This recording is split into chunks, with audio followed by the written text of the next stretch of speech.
नमस्ते सदावत्सले मातृभूमि जय हिंद दोस्तों भारत और चीन दोनों ही अपने अपने एयरक्राफ्ट कैरियर को लॉन्च कर चुके हैं। जहां भारत अपने आईएनएस विक्रांत को अगले महीने कमीशन करने वाला है तो चाइना का फुजियान ये उनकी नौसेना में शामिल हो चुका है। लेकिन अब ये सवाल उठता है कि क्या विक्रांत और फ्यूजियान एक दूसरे के साथ कंपटीशन यानी कि प्रतिस्पर्धा कर सकते हैं?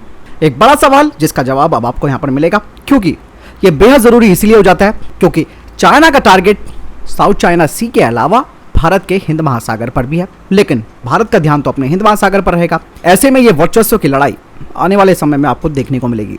लेकिन हम बात कर रहे हैं दोनों एयरक्राफ्ट कैरियर की। पहले हम बात करते हैं अपने घरेलू रूप से विकसित किए गए आईएनएस विक्रांत के बारे में, जिसका चौथा समुद्री ट्रायल पूरा हो गया है और ये अब ऑलमोस्ट इंडक्शन के लिए तैयार हो चुका है। आईएनएस विक्रांत का जो चौथा टेस्ट किया गया था उसमें बहुत ही जो जरूरी उपकरण होते हैं और जो सिस्टम होते हैं यानी कि प्रणालियां होती हैं उन सब का परीक्षण किया गया था। और इस बीच भारतीय नौसेना के नए विमान वाहक पोत की कई तस्वीरें भी जारी की गई थी, जिसमें देखा जा सकता है कि नौसेना का ध्रुव हेलीकॉप्टर इसके उड़ान डेक के ऊपर मंडराता हुआ दिख रहा है। इसके अलावा फ्लाइट डेक पर एक MiG-29 के फाइटर जेट और एक कामोव 31 हेलीकॉप्टर भी खड़ा है। एयरक्राफ्ट कैरियर का डिजाइन भारतीय नौसेना के निर्देशालय यानी कि DND के द्वारा डिजाइन किया गया। और सबसे बड़ी बात यह है आईएनएस विक्रांत की कि इसे हमारे राज्य के स्वामित्व वाली कोचिन शिपयार्ड लिमिटेड ने 76 यानी कि 76% स्वदेशी कंपोनेंट यानी कि सामग्री का इस्तेमाल करके बनाया है, जो भारत को उन चुनिंदा देशों की एलीट क्लब में शामिल करता है जिनमें कि US, UK, रशिया, फ्रांस और चीन है। यानी कि ये जो देश है इनके पास विमान वाहक पोत बनाने की क्षमता है। आईएनएस विक्रांत का सबसे पहला समुद्री परीक्षण 2021 में पूरा हो गया था और उसके बाद अक्टूबर 2021 और फिर जनवरी 2022 में इसके दूसरे और तीसरे चरण का ट्रायल हुआ। और इन 3 परीक्षणों के दौरान प्रपल्जन मशीनरी, इलेक्ट्रिकल और electronic suits, deck machineries, life saving appliances और इस एयरक्राफ्ट कैरियर का नेविगेशन और कम्युनिकेशन सिस्टम का टेस्ट किया गया था। अब बात करते हैं हमारे पड़ोसी और सबसे बड़े दुश्मन चाइना की, जो कि नजर गड़ा कर बैठा हुआ है भारत के इंडियन ओशियन रीजन में। और उसका मकसद साफ है, बिल्कुल क्लियर कट है कि उसे इस क्षेत्र में अपना प्रभुत्व बनाना है, जिसके पीछे का कारण आप सब जानते ही हैं। चाइना के लिए ये रास्ता बहुत ही इंपॉर्टेंट है, उसका अधिकतर जो शिपमेंट है वो इसी रास्ते से होती है। हालांकि चाइना यहाँ पर थोड़ा और एडवांस है, उसने ग्वादर पोर्ट तक अपनी पहुंच बना ली है ताकि वो वहां से अपना एक अल्टरनेट रास्ता तैयार कर सके इन केस अगर उसके हाथ से इंडियन ओशन रीजन निकल जाता है तो। बहरहाल ऐसा कुछ होने वाला नहीं है, फिर भी तैयारी चाइना ने पूरी करके रखी है। और आईएनएस विक्रांत के आने के बाद चाइना की भी सिटीपीटी इसलिए गोल हो रखी है कि भाई भारत कैसे इस तरीके के एयरक्राफ्ट कैरियर को बनाने में सक्षम हो गया है और उसने इसे तैयार भी कर लिया है। अब एक तरह से आप देखना कि ये दोनों देशों के बीच एक शक्ति प्रदर्शन के तौर पर देखा जाएगा।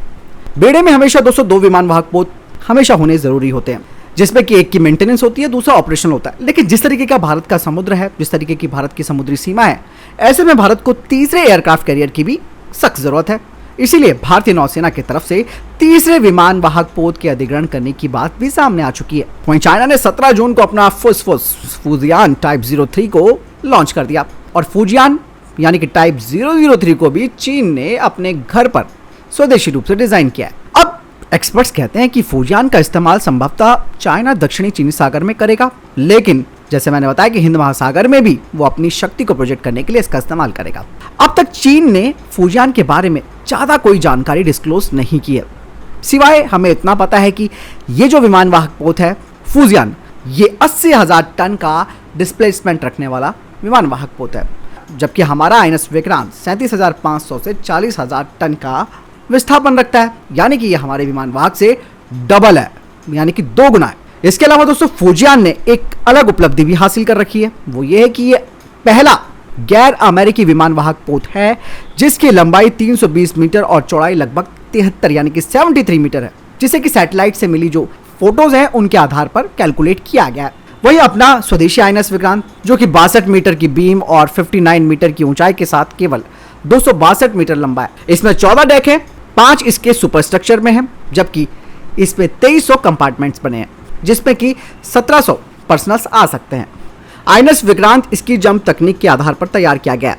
INS Vikrant short take off लेकिन अरेस्ट लैंडिंग स्टोबार विमान को 2 टेक ऑफ रनवे और 3 अरेस्टर वायर के साथ एक लैंडिंग स्ट्रिप के साथ संचालित कर सकता है।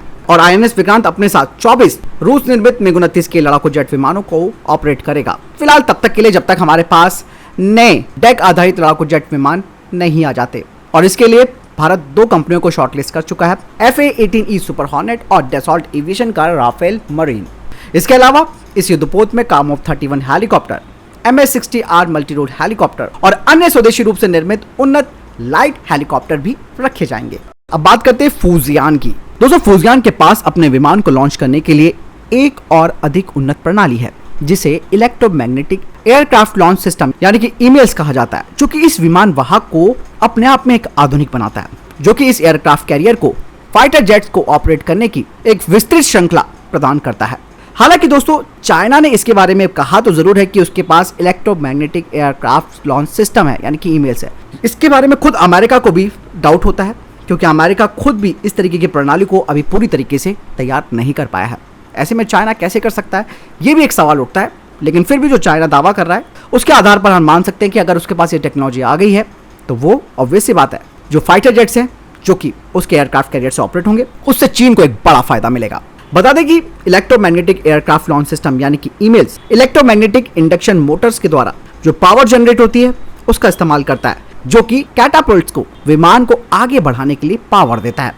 जैसे कि कैटोबार तकनीक में उपयोग किए जाने वाले भाप से चलने वाले कैटापल्ट्स। कैटोबार का मतलब catapult assisted take off but arrested recovery होता है। वहीं विक्रांत के द्वारा इस्तेमाल किए जाने वाले स्की जंप रैंप जो तकनीक है उसकी तुलना में फूजियान का ये जो विद्युत चुंबकीय कैटापल्ट यानी कि इलेक्ट्रोमैग्नेटिक कैटापल्ट्स हैं वो भारी विमानों को बहुत तेजी से आगे बढ़ा सकते हैं, जिसके बाद ये फाइटर जेट्स इस एयरक्राफ्ट कैरियर से अधिक एमुनेशन ले जाकर उड़ान भर सकते हैं। यही नहीं दोस्तों, ईमेल्स का एक और फायदा ये मिलता है कि इससे आप ड्रोन और बड़े ट्रांसपोर्ट एयरक्राफ्ट को भी लॉन्च कर सकते हैं, जो कि रेंज, गति और कार्गो क्षमता के मामले में विमान वाहक पर जो ट्रांसपोर्ट हेलीकॉप्टर्स होते हैं उनसे बेहतर होते हैं। यानी कि ईमेल्स का कितना बड़ा फायदा है ये आप समझ लीजिए, जो कि हमारे पास यानी कि हमारे INS विक्रांत पर नहीं है। इसके अलावा दोस्तों इलेक्ट्रोमैग्नेटिक कैटापल्ट से बड़े रिकॉग्निजेंस वाले एयरक्राफ्ट जिनमें कि airborne warning and control system यानी कि AWACS सिस्टम लगा होता है, इन्हें भी लॉन्च किया जा सकता है और उनकी सीमा इससे बढ़ जाती है, जिससे वो अपने दुश्मनों का पता पहले से लगा सकते हैं। AWACS की तो ये खासियत ही होती है, लेकिन जब उसे एयरक्राफ्ट कैरियर से लॉन्च किया जाएगा तो आप समझ सकते हैं कि इससे कितना बड़ा फायदा चाइना को होने वाला है। इसके अलावा फूजियान की अगर फाइटर जेट्स की बात करें तो वो J-15T का इससे संचालन करेगा। इसके अलावा J-15B और ये जो J-15B है इसे टाइप 1 और टाइप 02 में भी रखा गया है।